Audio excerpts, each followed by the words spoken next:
Prokuroria e posaçme SPAK ka përfunduar hetimet dhe ka dërguar për gjykim në gjykatën e posaçme dosjen që përfshin 33 të pandehur, mes tyre drejtues, antar, bashkëpunëtor dhe persona të lidhur me një nga organizatat më të fuqishme të krimit të organizuar në vend, të njohur si organizata Çopja. Në qendër të kësaj organizate qëndrojnë vëllezrit Franc Çopja dhe Hajdar Çopja, të cilët SPAK i cilëson si drejtues dhe organizator të një strukture kriminale, me veprimtari që nga vrasjet me pagesë, trafiku ndërkombëtar i kokainës, korrupsioni në drejtësi dhe polici, deri te pastrimi i parave.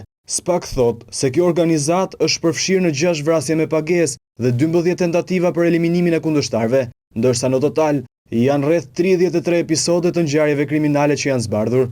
Sipas SPAK, grupi Çopja u krijua fillimisht rreth viteve 2006-2007, ku nisi aktivitetin kriminal në Itali dhe më pas u shtri në Holland, Belgjik dhe Mbretërinë e Bashkuar. Në vitin 2018, sipas SPAK, grupi mori formën e një organizate kriminale të mirëfillt. SPAK ka dokumentuar përfshirjen e disa zyrtarëve të sistemit në drejtësi dhe policinë e shtetit në shërbim të organizatës kriminale. Në drejtësi, sipas SPAK, u korruptua Pajtime Fetau, gjyqtare në gjykatën e Elbasanit, si dhe Denata Toda, sekretare gjyqësore pranë gjykatës së Elbasanit. Në polici, SPAK thotë se është korruptuar Agustin Çinari në Durrës dhe Martin Musaj në Elbasan.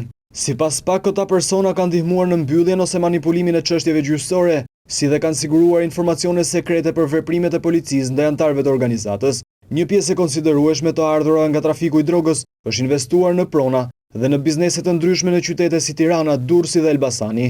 Në qendër të këtyre transaksioneve ishte edhe përdorimi i zyrave të kombimit valutor, përmes të cilave Franc Çopja ka kryer transferime të mëdha kesh brenda dhe jashtë vendit, duke financuar ngarkesa kokaine në Amerikën Latine, vende si Ekuadori, Brazili, Kolumbia, Paraguay dhe Bolivia, por edhe pagesa për vrasje me porosi dhe investime të tjera. Në kuadër të këtij procedimi penal, gjykata e posaçme ka urdhëruar sekuestër preventive për mbi 40 pasuri.